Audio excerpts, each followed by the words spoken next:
talk about Utah and Oregon. Utah is an 11.5-point underdog on the road at Oregon. I know that the evil genius Ben Fox made you guys pick this game. Who wants to go first? Let's start with you, Stanford. Tell me about what you chose in this game. I'm still waiting. I emailed Ben last night because we don't know either quarterback situation. I didn't see any numbers. I didn't see an over-under number. We all know last year how big of a game it was in Salt Lake City. That's the game where the fumble turned around. The kid ran 100 yards back the other way for the Ducks. One thing that gets me thinking with this game, Chad, is I noticed a lot of people Sunday, this past Sunday, offering their top 4 teams in college football, right? And everybody had Michigan State as number 1, and I didn't see it like that.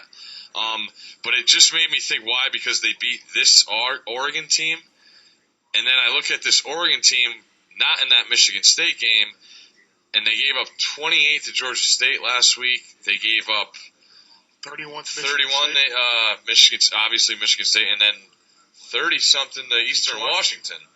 So I'm thinking I think I saw one number just now that was around 68. I would take the over just because if you do have 2 backup quarterback plays, Autzen Stadium will still be on fire at 10:30 at night, and that place will be as nuts as possible. So I would expect turnovers from the visiting team. Oregon, the 14 points is tricky to me because I still don't know. The one definite is that Utah will use Booker in the run game. That guy just seems like beast. Oh my God! I mean, he's as reliable as a running back as I see in college football. Now against Oregon on the road, that's your biggest test, I think. So I would guess the 14 points are maybe a little too many, but I would just expect another track meet at Autzen that's got a high scoring second half as it always does. Yeah, I'm with you. I got bad vibes from this Oregon defense. It started last year when their efficiency ranks completely bottomed out, and I don't see signs of it getting better anytime soon. Yeah, I'll forgive him for the 31 points against Michigan State because Spartans are a good team. I don't think they're a top 1 or 2 like they're being voted in the polls right now. I don't know how they're ranked ahead of Ole Miss right now. That's beyond me, but that'll correct itself. They'll play Ohio State, and it's fine. But and I know Georgia State, they got ahead, backups, but still 318 passing yards and 28 points at Georgia State. I don't like the way that has nothing to do with your backup QB playing. I don't like the way all this is trending for Oregon. I don't think Vernon Adams is a threat to run like Marcus Mariota. The Utah defense is tough and physical, Johnny Paul and those guys. This is going to be a 4-quarter game. And last year, Utah pulled a couple of double-digit road outright upsets last year, UCLA and Stanford. I don't know if they have the passing attack to go in there and win, but this is a 4-quarter game, and I would definitely take the points. Okay. I like it. TCU and Texas Tech. Interesting game. TCU is a touchdown favorite on the road, but there's so much activity around Texas Tech right now because of what they did to Arkansas last week, and I want to talk about Arkansas after this, but how are you guys going to break down these games? Fallica, you start. It's hard to believe that the game 2 years ago in Lubbock was 20-10 between these two teams, especially looking back. 82 hung up. Probably not a lot of good blood, a lot of bad blood between Sonny Cumbie and his departure from Texas Tech, now going to TCU. This is one of those games where I would love to pick Tech outright to win, just because I don't know if people saw the TCU SMU game last year, but that was a 5-point game, 4-point game in the fourth quarter last week until they scored 2 late touchdowns, one with like a minute to go. TCU, everyone's given all Notre Dame's got injuries up and down all over. TCU is down a lot on defense. Losing to Huddle last week, they lost some linebackers already. I think they're down like 5 starters on defense. They got walk-ons playing now in the back 7. But Tech has been so bad against the Big 12. Lost 12 of 14 against the Big 12. I don't trust their defense. I would give a slight lean to taking the points just because I think TCU has got a lot of holes as well. Probably a very high-scoring game. It'll probably fall somewhere right around the number. I would, if you have to play this side, I'd probably take the points, but it should be a pretty high-scoring game. I remember this game last year. I gave out the over, and it was one of the easiest calls of the season. TCU scored 82 themselves, won 82-27, I believe. So I saw 79.5 as an over-under. It's probably going up. Texas Tech, I just see them. I know their defense is never going to be good. Yeah, it's going to be better because it can only get better. I'd say give me the over to total in this game. I mean, Boykin's back. He scored 82 against this team last year. I know they were at home. It's in Lubbock. It's like that weird dusk kickoff, 4:45 it's a weird Eastern. Scene down there. I was there for the greatest night of all time. That was unbelievable. Crabtree, Harold. Cars and there's people walking on cars in the middle of the street after the wind. Halloween. It was Joker weird. mask out. Yeah, it was. I don't know if it'll be that nuts. I just expect fireworks all over the place. Take the over. You guys make it sound like the apocalypse. Just listening to that little back and forth, it was like. Oh, it was. Fallica's like people walking on cars, and then Stanford's like fire, and then like Fallica's like Halloween, and Stanford's like Joker masks. Yeah, it's like it was top. It was top 3 atmospheres I've ever seen in my life. And I think the reason that I can recollect all of it so much is I had a 3-4 hour drive to Amarillo right after the game. That was as desolate of a drive as I could have disappeared. No one would have known for weeks. So I had 4 hours to take all that in of what I just saw. They rushed the field like 3 times. Yeah. Texas was number 1. Like, it was just nuts. But so that will always stick in my head as one of the greatest atmospheres I've ever seen. Football is back, and it already feels like the playoffs thanks to 1 Week Fantasy at DraftKings.com. With $1 million top prize at stake each week, every play in every game could take you closer to a life-changing payday. This isn't fantasy as usual. This is DraftKings. Welcome to the big time. Hurry to DraftKings.com now and use promo code TAILGATE to play for free for a shot at $1 million in this week's Millionaire Maker event. Enter TAILGATE for free entry now only at DraftKings.com. That's DraftKings.com. What are the games that you are going to choose on your own volition this week that Ben Fox, Evil Genius Editor, is not going to make you choose? I already told the people I'm Auburn, so I like Auburn.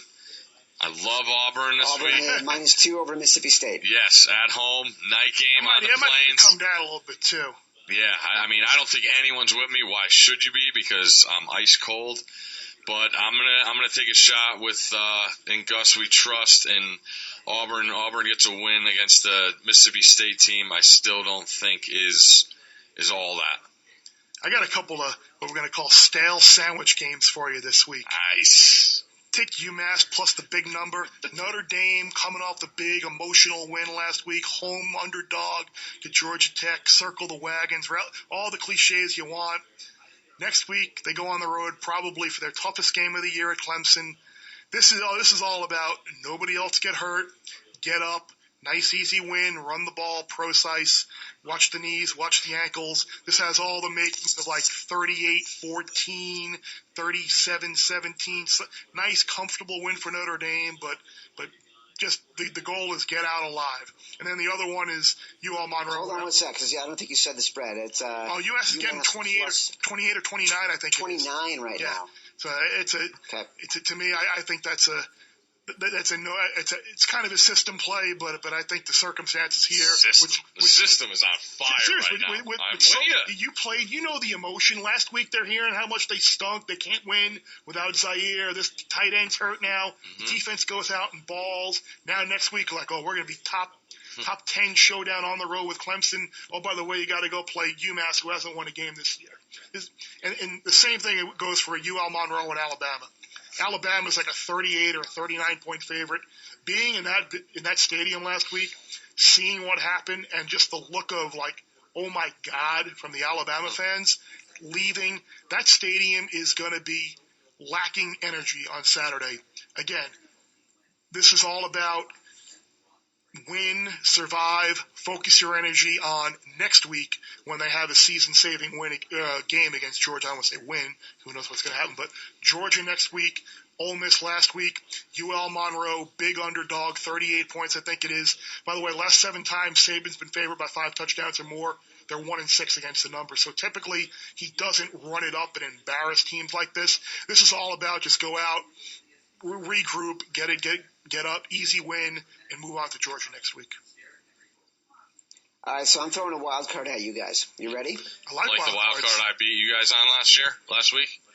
Yeah. Oh, now you just got to bring it back, right? Well, you said you were going to bring it up, and you didn't bring it up yet because you were on the losing side, and I know how you never want to bring up how you lose on this podcast. Is this the BYU number? Yeah, BYU. It didn't go north. Right, you want to talk about the BYU game? No, but Stanford? BYU covered. Let's talk about the BYU game. No, let's move ahead. Come on, you're in charge here. You get paid all those heroes. Let's go. Oh, my God. Listen, you can't win for trying with you. It's like you want to produce the podcast. You want to control it while you're on the air. You want to come after me because I did not bring up the BYU game in enough time to give you an opportunity to talk about the BYU game because it's one of the few games you've won this year. Exactly. Exactly. Most importantly, we did you in the process. We got that a mention. All right, what's your curveball? All right. Indiana on the road, undefeated, at Wake Forest. Tell me what we're thinking here. Indiana is a 3.5-point favorite. Well, Wake just squeaked out a game at Army, right? And Indiana squeaked out a couple of games as well. Indiana did beat Western Kentucky. Who's not a bad team. No.